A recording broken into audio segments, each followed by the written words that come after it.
Hello, कसे आहात विद्यार्थी मित्रांनो? व्यस्त रहा, मस्त रहा आणि तंदुरुस्त रहा।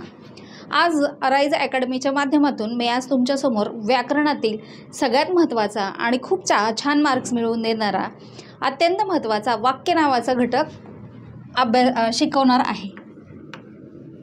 मग वाक्य कशाला म्हणायचं, वाक्य कसं तयार होतं आणि वाक्यांचे प्रकार। वाक्य म्हणजे काय, तर वाक्य म्हणजे त्याची व्याख्या किंवा डेफिनेशन आहे शब्दांच्या सार्थक समूहास, शब्दांच्या सार्थक समूहास वाक्य असे म्हणतात।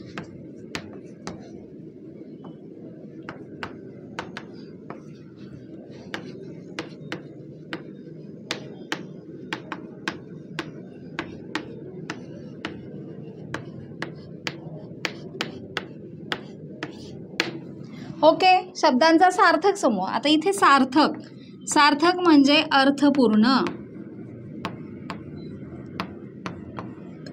शब्दांचा जो सार्थक समूह असतो किंवा अर्थपूर्ण समूह असतो त्याला वाक्य असं म्हटलं जातं। आता वाक्य, मी जेवत आहे, मी बसले आहे, मी झोपले आहे, मी अभ्यास करत आहे, मला आता थोड्या वेळात डबा खायचा आहे, मी आता बस पकडणार आहे, मला स्कूलमध्ये जायचं आहे, स्कूलमधून मी पुन्हा येत आहे। अशी वाक्य, छोटी छोटी वाक्य, या सगळ्या वाक्यांना काय आहे, अर्थ आहे, म्हणून त्यांचा समावेश वाक्यामध्ये झालेला आहे। आता मी असं म्हटलं, मला साप दिस, इथे दिस हा शब्द आहे, याला अर्थ नाही आहे, हा सार्थक समूह आहे का शब्दांचा, किंवा हे वाक्य बनू शकतं का? इथे क्रिया पूर्ण झालेली नाही आहे, इथे कुठल्याही प्रकारचा आपल्याला संबोध होत नाही, म्हणजे हे वाक्य होऊ शकत नाही। म्हणून असं म्हटलं जातं की शब्दांच्या सार्थक समूहास वाक्य असे म्हणतात। मग या वाक्यांचे काही प्रकार आहेत। एक, विधानार्थी वाक्य,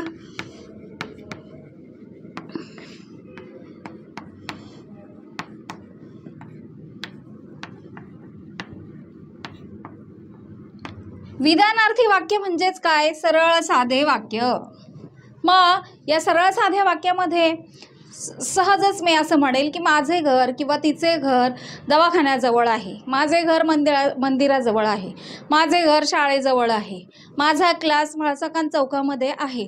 विधानार्थी वाक्य म्हणजे सरळ साधे केलेले विधान। मग अशीच असंख्य विधाने आहेत।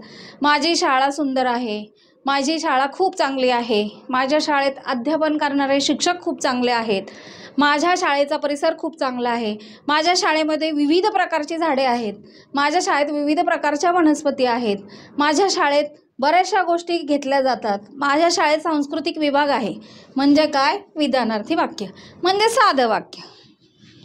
दुसरा प्रकार आहे होकारार्थी वाक्य।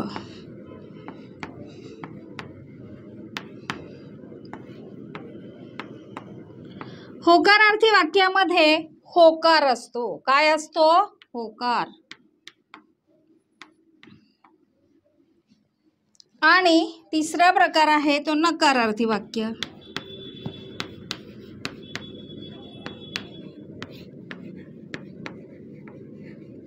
याच्यामध्ये नकार असतो।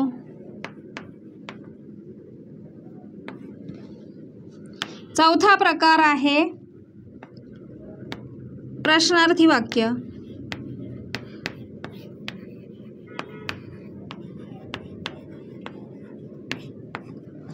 मग बघा, होकारार्थी वाक्य, होकार, मला अभ्यास करायचा आहे, होकार आहे। मला अभ्यास करायला खूप आवडतो, याच्यामध्ये होकार आहे। नकारार्थी वाक्य, मला दूध प्यायला आवडत नाही, मला पनीरची भाजी आवडत नाही, मला पालक आवडत नाही, किंवा आपण नावही घेऊ शकतो, सूरजला अभ्यास करायला आवडत नाही, सूरज सगळ्या गोष्टींना नकार देतो। ज्या ज्या वाक्यांमध्ये नकार आहे अशा वाक्यांना नकारार्थी वाक्य असे म्हटले जाते। प्रश्नार्थी वाक्यामध्ये डिरेक्टली तुम्हाला प्रश्न विचारला जातो, तू जेवलास का, तू जेवतोस का, तू जेवणार आहेस का, तुला जेवायचं आहे का, तू किती वाजता येणार, तू कुठे आहेस आता, असे वेगवेगळ्या प्रकारचे प्रश्न विचारले जातात, त्याला म्हणतात प्रश्नार्थी वाक्य. मग तुम्हाला एक्झाममध्ये काय विचारलं जातं 10th आणि 9th?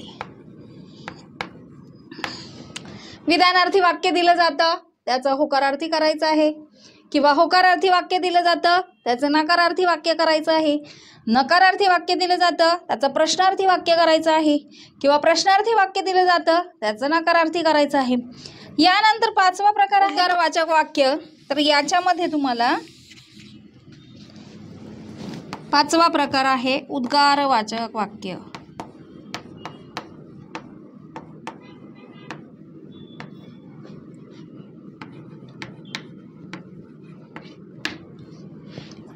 याच्यामध्ये काय आहे तर या उद्गारवाचक वाक्यामध्ये अबब, केवढा मोठा साफा, अरेच्या, छे छे, याच्यामध्ये आनंद,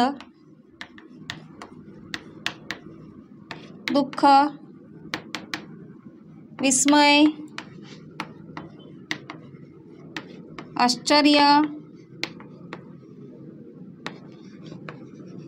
हर्ष,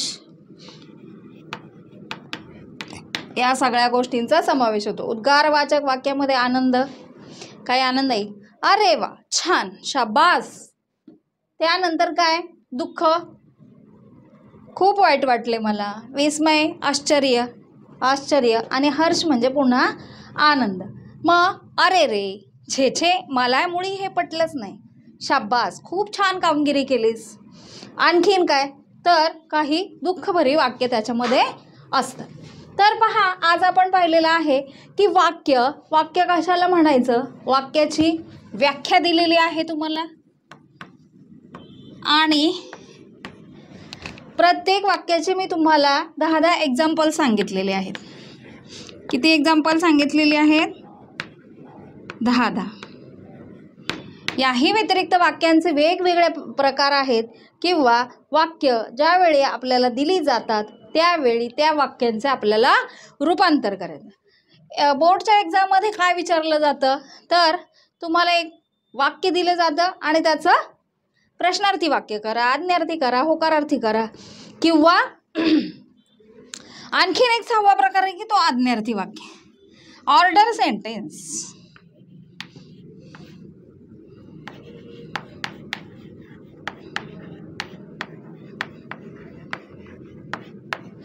आता आज्ञार्थी वाक्य म्हणजे काय, ज्या वाक्यामध्ये आज्ञा केली जाते, ऑर्डर केली जाते, त्याला म्हणतात आज्ञार्थी वाक्य. आज्ञार्थी वाक्याचं उदाहरण, मुलांनो सरळ बसा, मुलांनो इकडे लक्ष द्या, मुलांनो रांगेत चाला, मुलांनो व्यवस्थित जेवण करा, मुलांनो टिफिन व्यवस्थित उघडा, मुलांनो आपण स्कूल सुटताना व्यवस्थित बसमध्ये बसायचं आहे, मुलांनो व्यवस्थित अभ्यास करा, मुलांनो दररोज अभ्यास करा.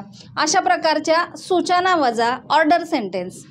तर अशा प्रकारे आज आपण वाक्यांचे विविध प्रकार आणि त्याचं रूपांतर कसं केलं जातं, ते रूपांतर कसं करायचं आहे हे पाहिलेलं आहे. आता कधी कधी एक्झाममध्ये तुम्हाला आज्ञार्थी वाक्य दिलं जाईल, त्याचं प्रश्नार्थी करायला सांगतात, किंवा नकारार्थी वाक्य दिलं जातं त्याचं होकारार्थी वाक्य करायला सांगतात, किंवा विधानार्थी वाक्य दिलं जातं त्याचं आज्ञार्थी वाक्य, किंवा सिंपल सेंटेन्स म्हणजे विधानार्थी वाक्य देऊन उद्गारवाचक वाक्य तयार करायला. उद्गारवाचक वाक्य म्हणजे काय, एक्सक्लेमेटरी मार्क्स असतो तिथे. कसं ओळखायचं, अरे रे, अबब, छे छे, शाबासकी, अशा प्रकारचे शब्द तिथे वापरले जातात. मला मुळी हे पसंतच नाही असं देखील कधी कधी वाक्य येतं. ज्या ठिकाणी एक्सक्लेमेटरी मार्क्स असतो त्याला उद्गारवाचक वाक्य असं म्हटलं जातं. याच्यामध्ये आनंद आहे, दुःख आहे, विस्मय, आश्चर्य आणि हर्ष या सगळ्या गोष्टींचा समावेश होतो. मग आज्ञार्थी वाक्य देखील तुम्हाला कळालं असेल. तर बघा विद्यार्थी मित्रांनो, शब्द वाक्य, शब्दांचा सार्थक समूहाला वाक्य असं म्हटलं जातं, आणि या वाक्यांचे 6 प्रकार मी आज तुम्हाला इथे सांगितलेले आहेत आणि त्याचे एक्झाम्पल्स देखील सांगितलेले आहेत.